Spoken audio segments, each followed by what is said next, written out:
Hello everyone, नमस्कार। मैं मनोज कुमार स्वागत करता हूं आपका आपके यूट्यूब चैनल विद्यार्थी एजुकेशन अड्डा पर। जिसका कि हम पढ़ रहे हैं पेट के टॉपिक में आज हम पढ़ेंगे भारतीय अर्थव्यवस्था के बारे में। ठीक है, तो अर्थव्यवस्था से जहां से क्वेश्चन पूछा जाता है और जहां से क्वेश्चन आने की संभावना है, उन सभी जो है टॉपिक को हमने यहाँ पर लिख लिया है कि कहाँ से क्वेश्चन पिछली बार पूछा गया था और कहाँ से पूछे जाने की संभावना आगे होती है। ठीक है, तो आज हम देखेंगे कि अर्थव्यवस्था में कौन सी अर्थव्यवस्था कैसी है और अर्थव्यवस्था के प्रकार देखेंगे और उससे संबंधित जो भी क्षेत्र होते हैं वो क्षेत्र देखेंगे जहाँ से क्वेश्चन पूछा जाता है। तो बात करें हम अर्थव्यवस्था के प्रकार, तो अर्थव्यवस्था की अगर बात करें तो अर्थव्यवस्था तीन प्रकार की होती है। कौन कौन सी? एक होती है पूंजीवादी, एक होती है समाजवादी, मिश्रित अर्थव्यवस्था। ठीक है, तो देखते हैं पूंजीवादी अर्थव्यवस्था में क्या होता है। तो पूंजीवादी अर्थव्यवस्था में क्या होता है कि उत्पादन के साधनों पर जो है उत्पादन के साधनों पर निजी क्षेत्र का अधिकार होता है। अगर बात करें इसके जनक कौन है, तो पूंजीवाद के जनक एडम स्मिथ है, समाजवाद के जनक कार्ल मार्क्स हैं। ठीक है, समाजवाद के जनक कौन है? कार्ल मार्क्स हैं। और अगर पूछा जाए मिश्रित अर्थव्यवस्था के जनक कौन है, तो जेएम कीन्स जो है वो मिश्रित अर्थव्यवस्था के जनक माने जाते हैं। ठीक है, तो उसके बाद देखते हैं उत्पादन के साधनों पर निजी स्वामित्व होता है अगर बात की जाए पूंजीवादी अर्थव्यवस्था में। और उत्पादन किसके लिए होता है? लाभ के लिए होता है। ठीक है, तो उत्पादन के साधन पर निजी स्वामित्व और उत्पादन किस लिए होता है? लाभ के लिए। और उदाहरण क्या है? यूएस से है। ठीक है, तो ये हमारी पूंजीवादी अर्थव्यवस्था की विशेषता हो गई।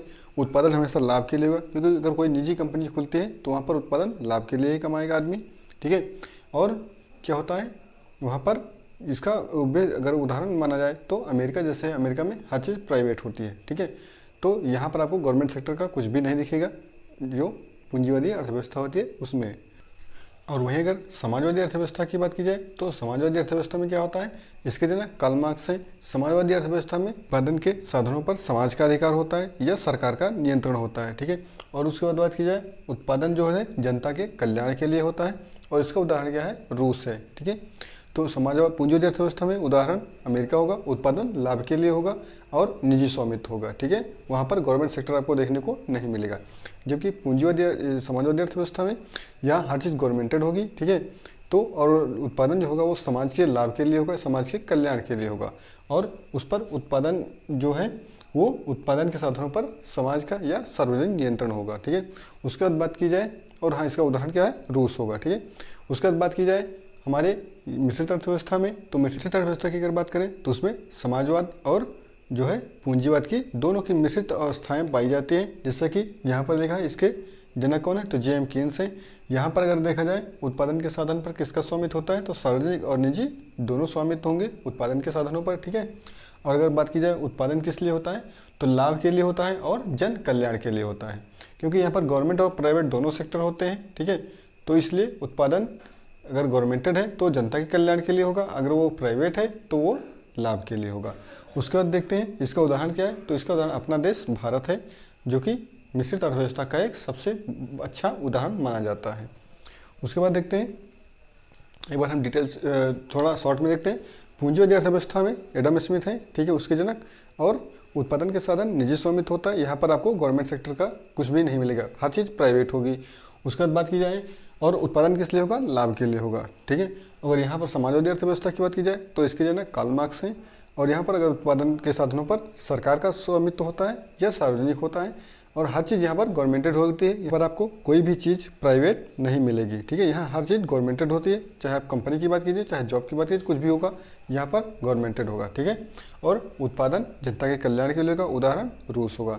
मिश्रित अर्थव्यवस्था की बात करें तो यहाँ पर प्राइवेट और गवर्नमेंटेड दोनों सेक्टर होंगे, चाहे आप प्राइवेट में कर लीजिए चाहे गवर्नमेंटेड में कर लीजिए। ठीक है, और उत्पादन जो होगा वो लाभ के लिए होगा और जन कल्याण के लिए भी होगा, और उसका उदाहरण क्या है? भारत है। ठीक है, उसके बाद देखते हैं अर्थव्यवस्था के जो है क्षेत्र कौन कौन से हैं। तो अर्थव्यवस्था में आता है एक प्राथमिक क्षेत्र, एक द्वितीय क्षेत्र और तृतीय क्षेत्र। यह क्या होता है? ये होते हैं किसी भी अर्थव्यवस्था को विकसित और विकासशील की कैटेगरी में इन्हीं के आधार पर डिवाइड किया जाता है। अगर किसी भी अर्थव्यवस्था में प्राथमिक क्षेत्र का सबसे ज़्यादा योगदान है, इसका मतलब वह विकसित अर्थव्यवस्था नहीं मानी जाएगी, वह विकासशील अर्थव्यवस्था मानी जाएगी। और वहीं पर अगर किसी अर्थव्यवस्था में जो तृतीय क्षेत्र या टर्सरी सेक्टर का सबसे ज़्यादा योगदान है, वह अर्थव्यवस्था विकसित अर्थव्यवस्था में गिनी जाती है। ठीक है, तो इसमें देख लेते हैं प्राथमिक क्षेत्र में क्या है। प्राथमिक क्षेत्र की अगर बात की जाए तो इसमें कृषि, वानिकी, पशुपालन, मत्स्य पालन, मुर्गी पालन, खनन एवं उत्खनन आते हैं। ठीक है, तो प्राथमिक सेक्टर में क्या होता है? कृषि, वानिकी, पशुपालन, मत्स्य पालन, मुर्गी पालन, खनन और उत्खनन, ये सारे सेक्टर प्राथमिक क्षेत्र में आते हैं। अगर द्वितीय क्षेत्र की बात की जाए तो द्वितीय क्षेत्र में क्या होता है? विनिर्माण होता है और उद्योग होता है और उत्पादन होता है। अर्थात अगर इंग्लिश में बोले तो यहाँ पर क्या होगा? कंस्ट्रक्शन होगा, कंस्ट्रक्शन सेक्टर होगा और इंडस्ट्रियल एरिया होगा और प्रोडक्शन होगा। ठीक है, ये सारे हमारे द्वितीय क्षेत्र में आते हैं। अगर बात की जाए तृतीय क्षेत्र की तो तृतीय क्षेत्र को सेवा क्षेत्र भी कहते हैं। ठीक है, तो सेवा क्षेत्र में जैसे आप किसी भी सर्विस करते हैं वो हमारा जो टर्सरी सेक्टर होगा। कौन सा? Tertiary sector. तो इसमें सेवा क्षेत्र ज़्यादा है। जैसे व्यापार, अगर व्यापार करते हैं तो आप सेवा कर रहे हैं। व्यापार है, परिवहन है, बैंकिंग है, शिक्षा है, स्वास्थ्य है, बीमा है। ठीक है, तो ये सारे सेक्टर हमारे टर्सरी सेक्टर में आते हैं। तो इससे क्वेश्चन कैसे पूछा जाता है? जैसे पिछली बार पेपर में पूछा गया था कि अगर किसी अर्थव्यवस्था में लाभ के लिए अगर उत्पादन किया जाता है वह कौन सी अर्थव्यवस्था कहलाती है।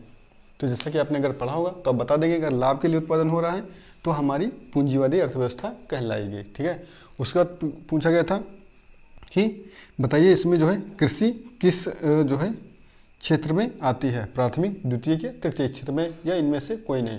तो अगर आपने पढ़ा है कृषि किस में आती है तो प्राथमिक क्षेत्र में आती है, अर्थात प्राइमरी सेक्टर में आती है। उसके बाद एक बार पूछा गया था हमारा सर्विस सेक्टर किस क्षेत्र में आता है। तो अगर बात की जाए सर्विस सेक्टर वो हमारा टर्सरी सेक्टर में आता है जो कि अर्थव्यवस्था का तृतीय क्षेत्र है। ठीक है, तो ये ऐसे क्वेश्चन इसमें पूछ जाते हैं। और हाँ, इससे क्वेश्चन पूछा जाता है कि अगर किसी अर्थव्यवस्था में जो है प्राथमिक क्षेत्र का सबसे ज़्यादा योगदान है तो वह कैसी अर्थव्यवस्था कहलाएगी? तो वह विकासशील अर्थव्यवस्था कहलाएगी। या विकासशील अर्थव्यवस्था में किस क्षेत्र का सर्वाधिक योगदान होता है? ऐसे क्वेश्चन भी पूछ सकता है। और पूछा जाए विकसित अर्थव्यवस्था में तो बात की जाए अगर विकासशील की तो प्राथमिक क्षेत्र सबसे ज़्यादा होगा, विकासशील में सर्वाधिक योगदान होगा प्राथमिक क्षेत्र का। अगर बात की जाए तृतीय क्षेत्र की तो विकसित अर्थव्यवस्था में सबसे ज़्यादा तृतीय क्षेत्र का योगदान होगा, अर्थात विकसित अर्थव्यवस्था में जो है तृतीय क्षेत्र का सबसे ज़्यादा योगदान होगा। ठीक है, तो आज के लिए बस इतना ही, और हो सकता है इससे ही क्वेश्चन पूछा जाएगा।